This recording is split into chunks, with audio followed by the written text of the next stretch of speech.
जी दोस्तों वीडियो ना अगला हिस्सा जनाब ज़्यादा लम्बियां वीडियो नहीं बनानियां ताकि जनाब बंदे भरा यार दोस्त नीरे बोर ही ना हो जान। उस तो अगला पार्ट है पिछले पार्ट ही तुहानू दस्सिया चेंजिंग करके जेड़े कबूतर कड्ढने सन बच्चे वो कड्ढने पे सही है। तो काफ़ी बच्चे जनाब उड़ गए। ऐ चेक करो मौसम ख़राब है, सिर्फ ये है कि हवाव है, बारिश काफ़ी हो गई है, ज़्यादा बारिश हो गई है, हुण चांस घट न बारिश ने ठीक है। तो जनाब ये हूँ मैं थानू इत्थों चेक कराना, हूँ चेक करो सही है। बच्चों ने पर कुंदा बनना सही है, गिनती मार के कड्ढे न बच्चे।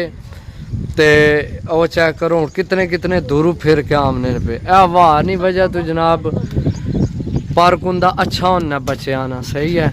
बाकी ये डाए को नहीं, ये सारे अपनी मर्जी ना लुटे न। ए चेक करो तीन आ रहे हैं, इको ऊपर चला गया, इको ऊपर काफ़ी बच्चे उड़ गए सही है। चेक करो 4 5 6 7 तो जनाब उस्ताद तारक साहब एवं नहीं आने झखना तो बदलों में जनाब कबूतरबाजी कबूतर ना पर कुंदा बनना है, सही गल आने सही है।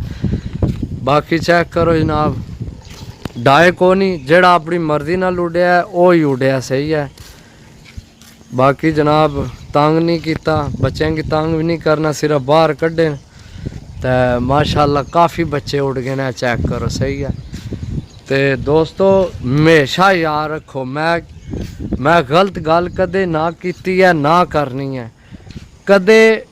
मैं ये नहीं चाहना कि तुहाडे कबूतर खराब होवन ज़ाया होवन या नुकसान होवे, लेकिन उन्हें बारिश हो गई है। चेक करो है पानी खलोते बारिश हो गई है, हूँ चांस 50% घटन के बारिश हो सी। हूँ हवाव है सही है, हवा विच हूँ देखो वो बच्चा कित्थों आ रहा फिर क्या वो कित्थों आ रहा सही है। तो ये हवा विच जड़ा ना फिर पर कुंदा बनना है बच्चों ना सही है, वड्डियां ना बच्चों ना।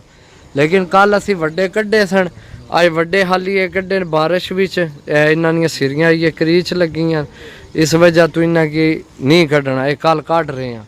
आज सिर्फ बच्चे मस्तियां कर रहे हैं बच्चे सही है। चेक करो माशाल्लाह किथे किथे चले गए। तो मौसम तुहाडे सामने है, कोई झूठ नहीं फ्रॉड नहीं। चेक करो मौसम की हो जाए मौसम है, लेकिन पर कुंदा बनना है पिया। फिर तुहानू दस रहे हैं बारिश हो गई है, हूँ 50% चांस है कि बारिश हो सी, नहीं तो 50% चांस है कि हूँ नहीं बारिश होने ली सही है।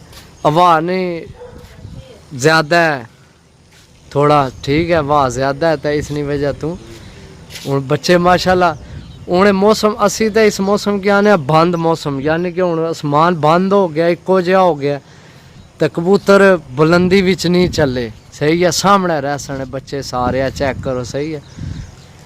तो बाकी इंशाल्लाह कबूतरबाजी और निरासी मिलसा अगली वीडियो, तब तक इजाज़त दो। अल्लाह सोने ने वाला है। अल्लाह हाफिज़ फ़ी अमान अल्लाह।